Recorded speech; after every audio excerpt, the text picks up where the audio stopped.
Welcome to Miss Callie Vlog. Samahan niyo po akong pakinggan ang istoryang ibabahagi namin sa inyo. Ako si Jeric. Nakatira kami ng aking asawang si Jenna sa isang subdivision sa Laguna. Inupahan namin ang isang bungalow house na dating bahay ng kanyang tita para matutunan na naming bumukod. Ako ay 29 anyos pa lamang. Samantalang si Jenna ay 25 anyos.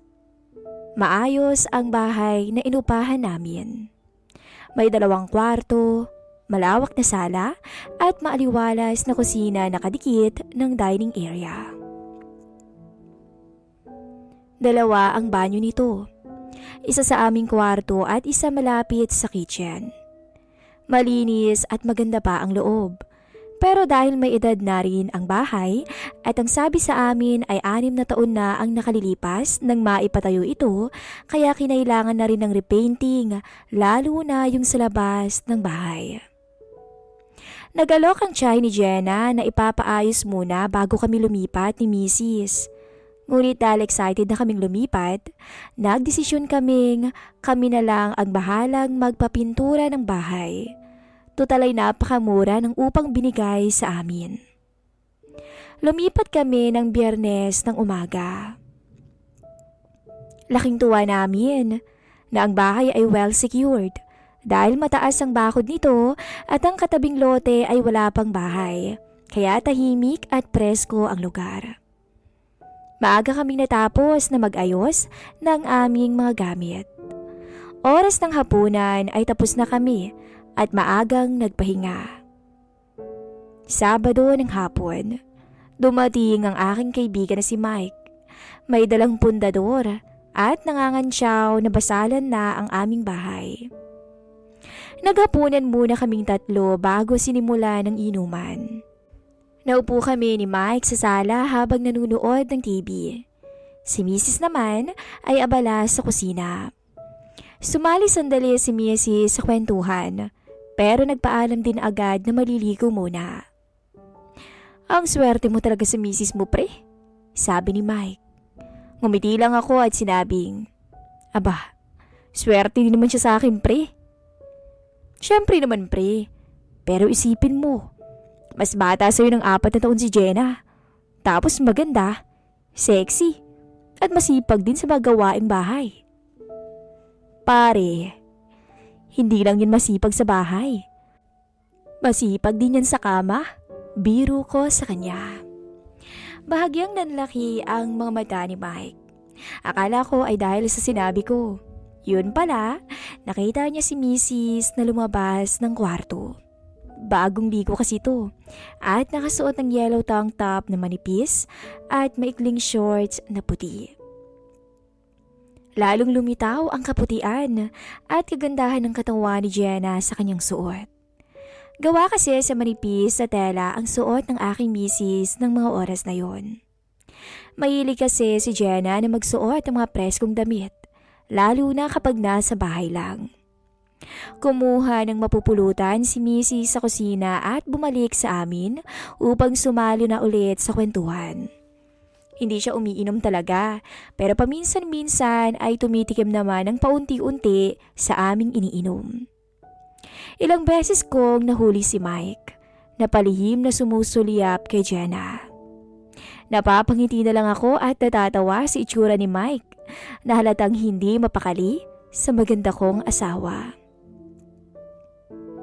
Maya-maya, nawala ang tensyon nang mabanggit ko kay Mike na gusto kong papinturahan ang labas ng bahay para lalo itong lumiwanag. Nagsabi naman siya na may kakilala siyang mahusay na pintor. Kababata daw niya at anak ng labandera nila sa Makati. Nagkaroon kami ng usapan na papupuntahin niya sa susunod na linggo ang kakilala niya para malaman kung magkano ang magagastos sa pagpapapintura ng bahay. Tinuloy na nga namin ang inuman hanggang sa hindi na namin namalayan ang oras dahil naparami kami ng kwentuhan. Pagtingin namin sa orasan ay mag-aalas 11 na pala ng gabi, kaya agad nang nagpaalam si Mike na uuwi na. Nagpaalam din siya kay Mrs. pero dahil nakainom na ay nakuha pang humalik ni Mike sa pisngi ni Jenna. Sabay yakap sa bewang nito at napahaplos pa ibaba. Hindi na lang ako nagpahalatag nakita siya at nagkunwaring nakayuko at nag-aayos ng mga kalat sa mesa. Pero pansin kong nagulat si Mrs. sa kapilyuhang iyon ni Mike. Pero hindi rin naman maipagkakaila na parang may iba sa reaksyon ni Mrs. ng oras na yun. Dumating ang weekend. Araw ng Sabado. Bumalik sa bahay si Mike kasama ang kaibigang pintor na si Roel. Pansin ko na naman ang mga palihim na pagsulyap ni Mike sa aking asawa habang ipinapakilala niya si Roel. Maging ang 39 anyos na pintor ay nabigla rin si itsura ng aking misis. Nagkaroon kami ng kaunting pag-uusap sa mga bagay-bagay hanggang maya-maya ay nagkaayos na kami sa presyo at napagdesisyonan na nasimulan ang pagpipintura sa bahay sa darating na Lunes. Mukhang mabait naman si Roel. Sabi ko kay Mrs. nang kaming dalawa na lang sa bahay. Oo naman. At may tsura din. Matangkad. At magandang katawan. Mas mukha pang ang trabahador si Mike kesa kay Roel. Sagot ni Jenna. Pero, nakita mo ba kung paano makatingin sa'yo si Mike? Pati ang si Roel. Tanong ko kay Mrs. Oo naman. Ako pa ba? Nakangiting sagot ni Jenna. Noong nag-inuman nga kayo, nahuli ko na si Mike kung saan-saan nakatingin no. Pahabol pa niya. Napansin mo din pala? Sagot ko. Nagtaka nga ako eh. Hindi mo pinatulog dito si Mike nung gabing yun? Pabiro ni Missy sabay lakad patungo sa labas ng bahay para sumakay ng kotse. Aalis kasi kami ng hapon na yon para mamili ng mga pintura at iba pang gamit. Para naman kumpleto na ang mga materyales na gagamitin sa Lunes. Dumating na nga ang Lunes. Late ako pumasok sa trabaho para kausapin muna saglit si Roel at ibilin ang mga dapat gawin at pinturahan. Mag-isa siyang dumating dahil hindi raw nakaabot ang kanyang pinsan na galing pa sa probinsya. Nang makita kong maayos na ang lahat, ay nagpaalam na ako kay Mrs. at pumasok na sa trabaho. Pero bago ako umalis, biniro ko muna si Mrs. Akitin mo kaya si Ruel? Pilyo kong sabi sa kanya. Ewan ko kung ba't ko naisipang sabihin yon kay Jenna. Pero siguro ng mga sandaling yon, ay gusto ko ring makatry ng mga bagay na makakapagbigay lalo na ng alab sa pagsasama namin ni Mrs. Natigilan si Jenna nang sabihin ko yun. Pero napangiti rin kalaunan at mukhang naintindihan niya ang tumatakbo sa aking pag-iisip. Tingnan natin, nakangiti nitong sagot. At sa aking pag-uwi, ay masayang nagkwento si Jenna sa akin sa naging karanasan nito sa maghapong wala ako, na ang tanging kasama lang ay ang pintor ni si Ruel. Nang magsimulang magpintura si Ruel sa labas ng bahay, ay kinumusta siya ni Mrs. Ruel, okay ka lang dyan? Tanong ni Mrs. Okay lang ho, Ma'am Jenna. Sagot ni Ruel. Kau muna bahala dyan ha. Maliligo lang ako. Pag may kailangan ka, kato ka lang. Paalala ni Mrs. Tsaka ito dumiretso para mag-shower. Matapos makaligo ay gumawa ng merienda si Jenna para sa kanilang dalawa.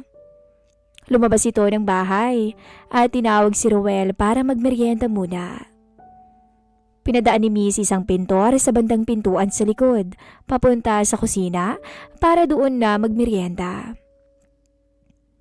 Nagulat si Ruel nang mabungarin niyang nakasandulag na puti si Jenna at nakashort ng manipis at maiksi. Aninag ni Ruel ang magandang tanawin dahil sinadya nga ni Mrs. na huwag nilang magsuot ng pang-ilalim ng araw na yun. Habang kumakain si Ruel sa kusina, ay parehang ayos sa mga gamit na lulutuin si Jenna para sa tanghalian.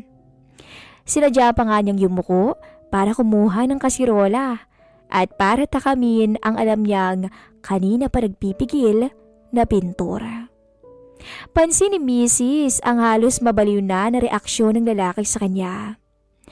Parang araw tong hindi mapakali sa kanyang pwesto at bigla na lang nagsalita. Ma'am, pwede ho bang mag-alis ng t-shirt? Medyo maalinsangan na kasi. Paalam nito. Pumayag naman ang kanyang asawa kaya't inalis ni Ruel ang kanyang t-shirt at nabungaran na nga ni Jenna ang batak na katawan ni Ruel. Parang nawala sa sarili ang aking asawa. Kaya nag-isip pa to kung ano pang kalokohan ang kanyang pwedeng gawin para mapasuko niya ng tuluyan ang pintura. Matapos magmerienda, kumuha ng pitsyel ng tubig si Jenna sa rep para kay Ruel. Nang biglang natisod si Jenna at naibuhos niya ang tubig sa kanyang harapang t-shirt na unti-unting nagbigay ng magandang tanawin sa mga mata ng pintor. Sa puntong yun, natulala na ng tuluyan si Ruel sa kanya. Pero dali-daling kinuha nito ang hand towel na nakalapag sa lamesa at sinimulang punasan ang damit ng aking magandang misis. Lumakas ang paghinga ni Ruel nang lapitan niya si Jenna hanggang sa mamalay na lang daw ni misis ang isang mapanganib na haplos na dumapo sa kanya. Nagkatinginan silang dalawa. Hanggang sa yakapin ni Ruel ang baywang ni Jenna, tsaka ito bumulong. Ang ganda mo naman, ma'am, sabi ni Ruel habang halata ang kaba nito. Hindi naman, Ruel, sagot ni Mrs. at palihim ng ngumiti. Unti-unting lumalapit ang mukha ng pintor kay Mrs. hanggang sa suyuin ito ng halik ang asawa ko. Hindi malaman ni Mrs. ang gagawin ng oras na yun.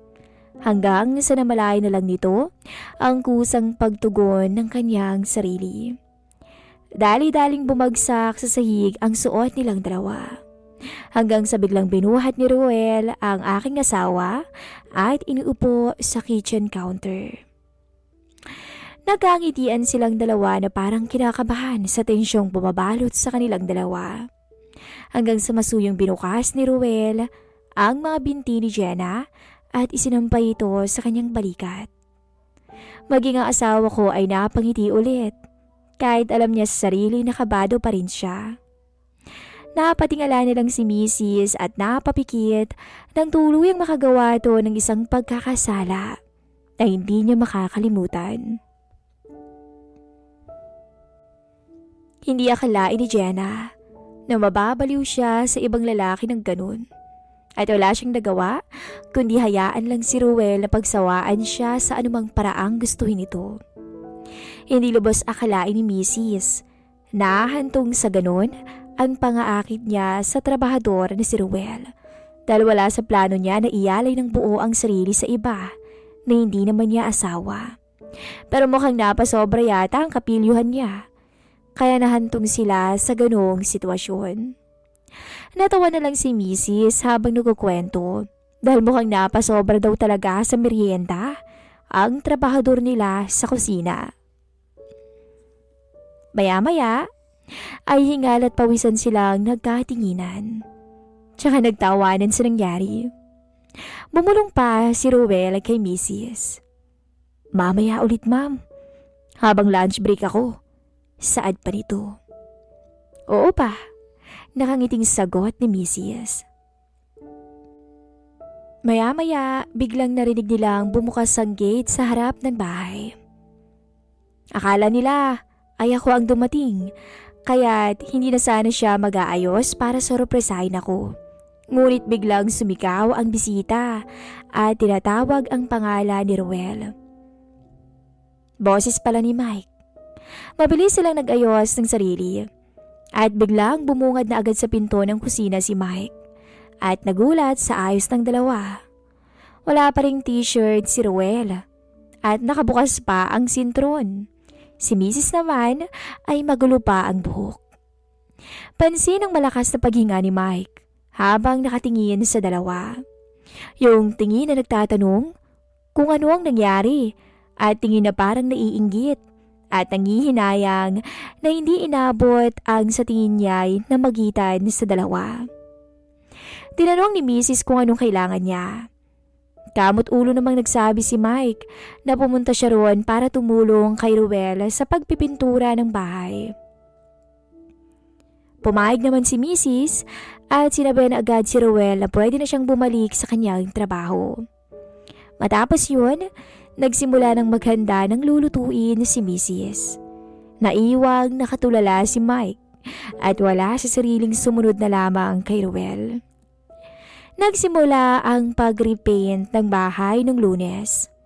At ngayong Huwebes ay finishing touches na lang ang ginagawa. Nagpatuloy ang kwento ng aking magandang asawa sa akin habang kami nagpapahinga at nanunood ng TV sa kwarto. Maagang dumating noon sila Ruel kasama ang 2 tauhan na mag-a-apply ng final coating sa bubong. Gusto ng mga tauhan na matapos ang pagpintura sa bubong bago mag-lunchtime para hindi pa gaanong mainit ang araw. Dumating ang lunchtime at binigyan ng pagkain ni Mrs. sila Ruel at ang mga tauhan niya. Matapos ang tanghalian ay nagpaalam na ang mga tauhan na mauuna nang bumalik sa Makati. Si Ruel naman ay bumalik na sa likod ng bahay dahil may tinatapos pang pader. Makalipas ang kalahating oras, lumabas ng kitchen ang aking asawang si Jenna papunta sa likod ng bahay sa laundry area. Nakasuot to ng pambahay na animoy duster na may kanipisan. Nagsalang siya ng madamit sa washing machine. Yung mga damit na puti ay sinimulan naman niyang kusutin. Gusto kasi niya na kapag puti ang lalabhan ay kukusutin muna bago isalang ulit sa washing machine para pumuti ng maganda. Umupo na sa stool si Mrs. at sinimulan nang maglaba. Hindi nakatakas sa paningin ni Ruel kung paano umupo si Mrs. na nakaharap sa mismo sa kanya sa mga oras na yon. At di siya makakonsentrate sa pagpintura. Pero kahit ganun, pinilit pa rin muna ni Ruel ituloy ang ginagawa para maaga niyang matapos ang trabaho na pinangako niya ngayong araw na to makukumpleto. Bandang 2:00 natapos ni Ruel ang pagpipintura ng bahay. Pero hindi muna to umuwi. At hinintay muna niya ako hanggang 5:00 ng hapon para ipakita ang natapos sa trabaho. At para singilin na rin para sa huling bayad. Buong taka akong dumating nang sinalubong ako ng mga ngiti ni Mrs. Nagtaka ako dahil napalingon ako kay Ruel na parang pinipigil ang hingal sa isang gilid. Muli akong lumingon kay Mrs. at bigla siyang yumakap sa akin at inilapit ang bibig sa aking tenga. Kwento ko na lang ulit sa iyo mamayahan. Bulong sa akin ni Mrs. Napangiti na lang ako sa aking narinig, tsaka ako'y binigay ang huling bayad sa pintor. Hanggang dito na lang po ang ating istorya. At sana'y naaliw namin kayo sa ating simpleng kwento.